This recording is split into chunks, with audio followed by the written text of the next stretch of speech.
అమరావతిలో కూటమి సర్కార్ రాజధాని పేరుతో వేల కోట్లు ప్రజాధనాన్ని దుబారా చేస్తుందని ప్రశ్నిస్తే మంత్రి నారాయణ బుకాయిస్తున్నారని మాజీ మంత్రి సాకే శైలజానాథ్ మండిపడ్డారు.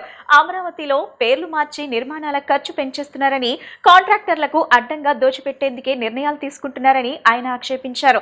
ఇప్పటికైనా ప్రభుత్వం జగన్మోహన్ రెడ్డి ప్రతిపాదిస్తున్న మావిగన్ రాజధానిపై దృష్టి సారించాలని, తద్వారా అభివృద్ధి వికేంద్రీకరణ చేయాలని స్పష్టం చేశారు. నారాయణ గారు అమరావతి అని పిలువబడుతున్న 28 గ్రామాల పరిధిలో కడుతున్న కట్టడాల గురించి విస్మయానికి గురయ్యే విధంగా లేక ఆశ్చర్యపడే విధంగా ఆయన కామెంట్లు చేశాడు. ఎట్లుందంటే ఆయన చెప్పింది ఏంటంటే అసలుకి అమరావతి నిర్మాణాల్లో ఎక్కడా లేని విధంగా అవినీతి జరుగుతా ఉంది అని ప్రజలు బహిరంగంగా మాట్లాడుకుంటున్నారు కదా, మీ సమాధానం ఏందని అడిగాం. ఎందుకంటే చివరికి లేమెన్ కూడా అర్థమయ్యే విధంగా అవినీతి ప్రవాహం అక్కడ ప్రవహిస్తా ఉంది. వరద నీళ్లే కాదు, వరద నీళ్ల కంటే మహా జోరుగా అవినీతి ప్రవాహం అక్కడ సాగుతుంది అన్న విషయాన్ని ప్రజలు చెప్తా ఉంటే దాన్ని సమర్థించుకోవడం కోసం నారాయణ గారు మీరు ఏం మాట్లాడారు? మామూలు ఇండ్లకైతే ఒక లెక్క, ఐకానిక్ ఇండ్లకైతే ఒక లెక్క అని చెప్పారు. పేరేమైనా పెట్టుకోవచ్చు, దానిదేముంది. అప్పుడప్పుడు బహుశా ఇతనికి ప్రచారం చేసుకునే అలవాటు ఎక్కువ ఉంటది. ఈ ప్రభుత్వానికి ప్రధానంగా ఉంటుందనుకోండి, నారా చంద్రబాబు నాయుడు గారి ముఖ్యమంత్రి గారి నాయకత్వంలో ఉన్న ప్రభుత్వానికి ప్రచారం ఎక్కువ చేస్తారు. అందులో సంవత్సరం ప్రచారం చేసుకునే అలవాటు ఉన్న నారాయణ గారు ప్రచారం చేసుకునే ప్రయత్నం చేశారు. ఐకానిక్ బిల్డింగ్ అంటే ఎవరికి అర్థం కానట్లు, అది చూస్తే మా పిల్లలు అంటా ఉన్నారు ఆ ఐకానిక్ బిల్డింగ్ ఇడ్లీ పాత్రలాగా ఉంటుంది అని అంటా ఉన్నారు. మరి ఇడ్లీ పాత్ర ఇట్లా అడ్డంగా నిలబెట్టినా, క్రాస్ గా నిలబెట్టినా, కింది తలకిందులు నిలబెట్టినా ఇడ్లీ పాత్రే. దానికి ఖర్చు అయ్యే డబ్బుల్లో ఏ విధంగా పెరుగుతాయో చెప్పాల్సిన అవసరం ఉంది. అడుగుతా ఉన్నాం నారాయణ గారు, అసలు మీరు ఈ రోజున కొన్ని సమాధానాలు చెప్పాలి మాకు. ఎందుకంటే భవిష్యత్తులో ప్రజల క్షేత్రంలో మీరు సమాధానం చెప్పుకునే రోజు వస్తుంది, మిమ్మల్ని నిలబెట్టే రోజు కూడా వస్తుంది. దాదాపు 52,20,496 స్క్వేర్ ఫీట్ కడతా ఉన్నారు మీరు. ఇందులో స్క్వేర్ ఫీట్ కి మీరు చెప్తున్న లెక్క దాదాపు 20,427 రూపాయలు. ఇది ఏమి లెక్క అని అడుగుతా ఉన్నాం మేము. ఇదే బిల్డింగ్ కి 2017-18 సంవత్సరాల్లో మీరు టెండర్ పిలిచినప్పుడు 2,271.14 లక్షల రూపాయలతో మీరు టెండర్లు కన్ఫర్మ్ చేశారు. ఇక్కడ తమాషా ఉంటది.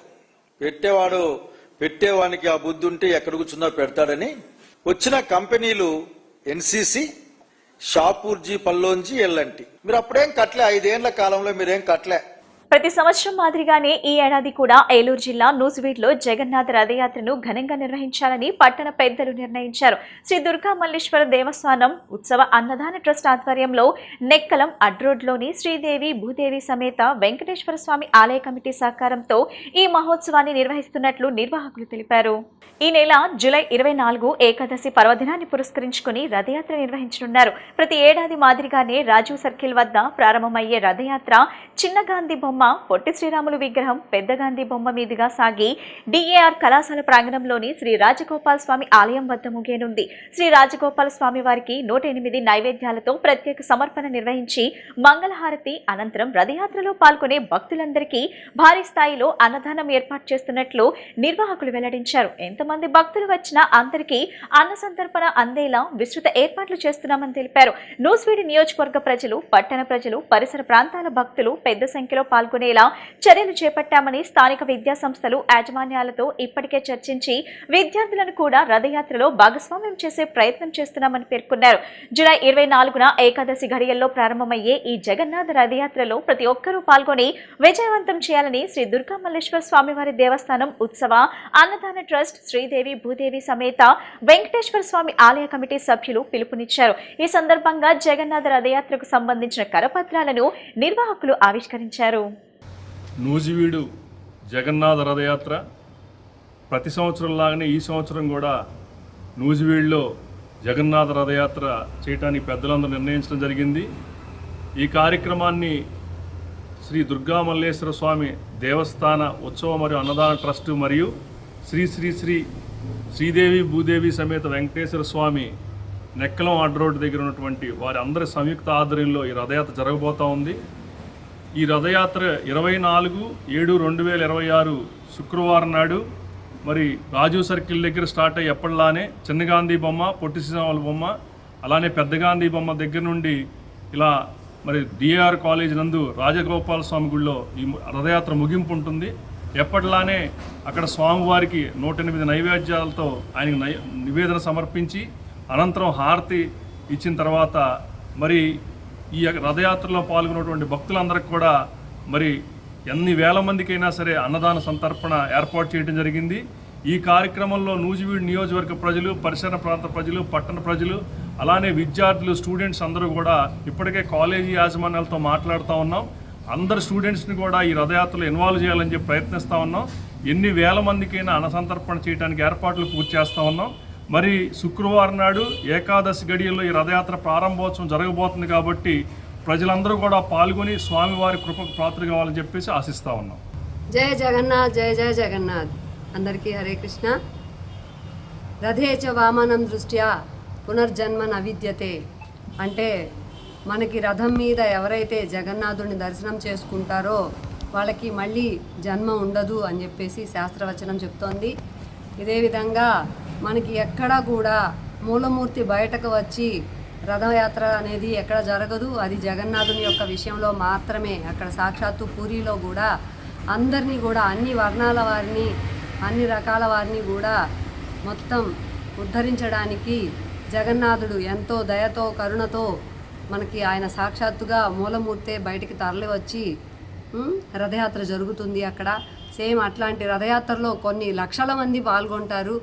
అట్లాంటి రథయాత్రని మనం అంత దూరం వెళ్ళి చూడలేకపోయినా ఇక్కడ మన నూజివీడులో శ్రీ శ్రీ దుర్గా మల్లేశ్వర ఉత్సవ అన్నదాన సేవా ట్రస్ట్ వాళ్ళు మరియు నెక్కలం గొల్లగూడెంలోని శ్రీ శ్రీదేవి భూదేవి సమేత శ్రీ వెంకటేశ్వర స్వామి దేవస్థానం తరపు నుంచి కూడా వీళ్ళిద్దరూ సంయుక్తంగా గత 4 సంవత్సరాలుగా అంటే 3 సంవత్సరాలు దిగ్విజయంగా పూర్తి చేశారు. ఇది 4వ రథయాత్ర కాబట్టి ఈ రథయాత్రని ప్రజలందరికీ కూడా చక్కగా అందరూ పాల్గొని తరించాలని చెప్పేసి వీళ్ళు మంచిగా సంకల్పం చేసి ముందుకు తీసుకెళ్తున్నారు. కాబట్టి మీరందరూ కూడా దయచేసి చుట్టుపక్కల అన్ని గ్రామాలకి అందరికీ కూడా తెలియజేసి ప్రతి ఒక్కళ్ళు కూడా సకుటుంబ సపరివార సమేతంగా, ఎందుకంటే మళ్ళీ రాదండి, ఈ రథాన్ని యొక్క తాడుని పట్టుకున్నా కానీ మీరు చాలా తరిస్తారు అని చెప్తున్నాయి శాస్త్రాలు. కాబట్టి దయచేసి ఈ జగన్నాథ రథయాత్రలో అందరూ వేలాదిగా పాల్గొనండి. చక్కగా స్వామివారి తీర్థప్రసాదాలు స్వీకరించి రథయాత్రని ఆస్వాదించి మీరందరూ కూడా తరించవలసిందిగా కోరుతున్నాము. హరే కృష్ణ. డిప్యూటీ సీఎం పవన్ కళ్యాణ్ ఆస్తులు, ఆదాయపు పన్ను చెల్లింపులపై విచారణ జరపాలని కోరుతూ ఆదాయపు పన్ను శాఖకు ఫిర్యాదు చేయనున్నట్లు జై భీమ్రావ్ భారత్ పార్టీ వ్యవస్థాపక అధ్యక్షుడు జడ శ్రావణ్ కుమార్ తెలిపారు. పవన్ కళ్యాణ్ గతంలో ప్రకటించిన సినిమా ఆదాయ వివరాలు 2024 ఎన్నికల అఫిడవిట్లో పేర్కొన్న ఆదాయానికి మధ్య వ్యత్యాసం ఉందని ఆరోపించారు.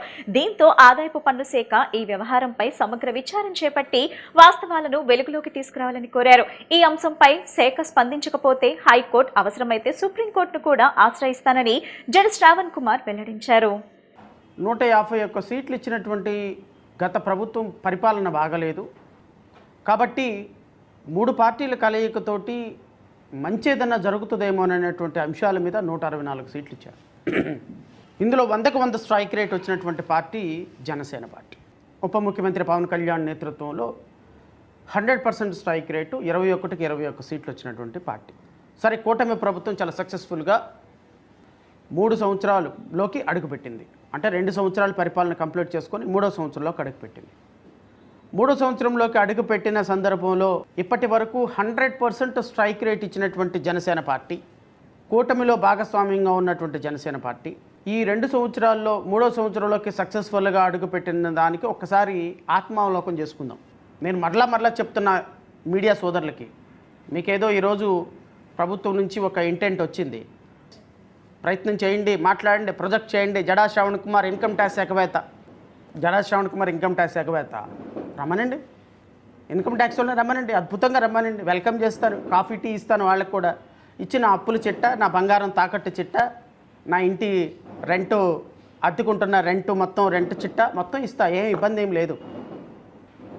2018 నుంచి గత ప్రభుత్వం మీద నేను కొన్ని కోట్లు ఖర్చు పెట్టి పోరాటం చేశాను.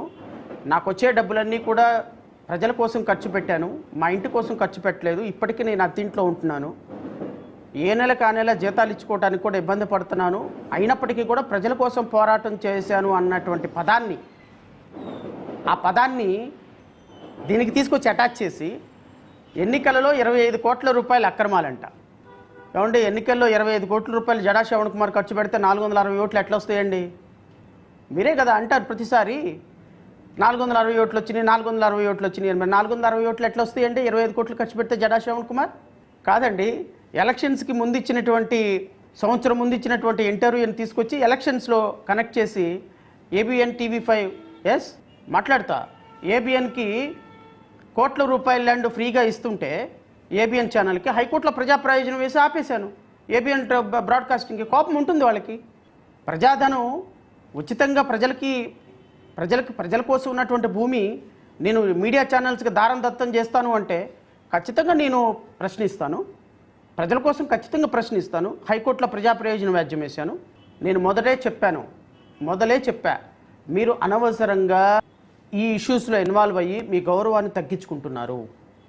మీ గౌరవాన్ని తగ్గించుకోవటానికి ఇంకా దిగజారవసరం లేదు. కృష్ణా జిల్లా పెనంలూరు నియోజకవర్గం కంకిపాడు మండలంలోని సర్ ప్రోగ్రాంలో భాగంగా సుమారు 55,000 ఓటర్లు ఎన్యూమరేషన్ ఫారాలు మండలంలోని 20 గ్రామాల ఓటర్లకు అందజేయడం జరిగిందని తహసీల్దార్ భావన్ నారాయణ తెలిపారు. ఈ సందర్భంగా విలేకరుల సమావేశంలో తహసీల్దార్ మాట్లాడుతూ ఎన్యూమరేషన్ ఫారాలు సంబంధిత బిఎల్ఓలు ఓటర్లకు ఇచ్చిన ఫామ్స్ పూర్తి చేసి తిరిగి అందజేయాల్సి ఉందన్నారు. వీరిలో 49,000 మంది ఓటర్లు ఇప్పటికే తమకు ఇచ్చిన ఫారాలు అందజేసి ఉన్నారన్నారు. మిగిలిన 6,000 పైచులకు ఓటర్లు కూడా తమకు ఇచ్చిన ఫారాలు అందజేయాల్సి ఉందని తెలిపారు. ఒకవేళ వారికి అప్లికేషన్ ఫిల్ చేయకపోవడం రాకపోతే సంబంధిత బిఎల్ఓల వద్ద లేదా తహసీల్దార్ కార్యాలయంలో టోల్ ఫ్రీ నెంబర్ నుంచి సహాయం తీసుకోవాల్సిందిగా కోరారు. ఓటర్లకు ఇచ్చిన ఎన్యూమరేషన్ ఫారాల్లో బిఎల్ఓ నెంబర్ ఉంటుంది, దాన్ని సంప్రదించాలని పేర్కొన్నారు. ఈ నెల 14వ తారీఖు ఆఖరి తేదీ కావడంతో ఈలోపు ప్రతి ఒక్క ఓటరు తమకు ఇచ్చిన ఫారాలు అందజేయగలరని విజ్ఞప్తి చేశారు. నేను కంకిపాడు తహసీల్దార్ మీ అందరికీ ఒక విజ్ఞప్తి మేరకు విజ్ఞప్తి చేస్తున్నాము. గత నెల 14వ తారీఖు నుంచి స్పెషల్ ఇంటెన్సివ్ రివిజన్ ప్రోగ్రాం కింద బూత్ లెవెల్ అధికారులందరూ ఇంటింటికి ఎన్యూమరేషన్ ఫార్మ్స్ అందజేశారు. తిరిగి వాటిని ఎన్యూమరేషన్ ఫార్మ్స్ కలెక్ట్ చేసి డిజిటలైజ్ చేశారు. ప్రస్తుతానికి 56,039 ఓటర్లు ఉన్న కంకిపాడు మండలంలో ఇప్పటిదాకా మేము 49,615 ఓటర్లని డిజిటలైజ్ చేయడం జరిగింది. ఇంకా మిగిలిన 6,424 మంది ఓటర్లు డిజిటలైజ్ చేయాల్సి ఉన్నాయి. ఈనాటికి గ్రామ ప్రజలందరికీ విజ్ఞప్తి చేసేది, విన్నపించుకునేది ఏంటంటే ఎవరైనా ఎన్యూమరేషన్ ఫార్మ్స్ తిరిగి ఇవ్వాల్సిన వాళ్ళు ఉంటే త్వరగా అందజేస్తే ఈ నెల 14వ తారీఖుతో ఎన్యూమరేషన్ ఫార్మ్స్ డిజిటలైజ్ చేయడం ప్రక్రియ పూర్తవుతుంది. కాబట్టి వాళ్ళకి ఓటుల్ని భద్రపరచడానికి, వాళ్ళ ఓటుని కాపాడగలవాళ్ళం అవుతాం. కాబట్టి గ్రామ ప్రజలందరూ వాళ్ళ ఎన్యూమరేషన్ ఫార్మ్స్ని త్వరతగతిన మీ దగ్గర ఉన్న మీ బూత్ లెవెల్ ఆఫీసర్కి అందజేయవలసిందిగా కోరడమైంది. మరియు ఏ ఓటర్కైనా ఎన్యూమరేషన్ ఫామ్ పూర్తి చేయడంలో ఇబ్బంది అయితే ఆ ఎన్యూమరేషన్ ఫామ్ పైన బూత్ లెవెల్ అధికారి యొక్క ఫోన్ నెంబర్ ఉంటుంది. వారికి ఫోన్ చేసినా సరే వారు వచ్చి మీ ఎన్యూమరేషన్ పూర్తి చేస్తారు. మీకేమైనా ఇబ్బంది అయితే మా కార్యాలయంలోని హెల్ప్ డెస్క్కి ఫోన్ చేసిన మేమైనా మీ సహాయపడగలుగుతాం. మా హెల్ప్ డెస్క్ నంబరు 283285. మళ్ళీ ఒకసారి చెప్పండి సార్. 283285. ఇంకా మీకు ఏమైనా సమాచారం కావాల్సి వస్తే నా నెంబర్కి ఫోన్ చేయొచ్చు. నా నెంబర్ 9849903998. నేరుగా మా కార్యాలయాన్ని కూడా సంప్రదించవచ్చు. వార్తలు ముగించే ముందు ముఖ్యాంశాలు మరోసారి.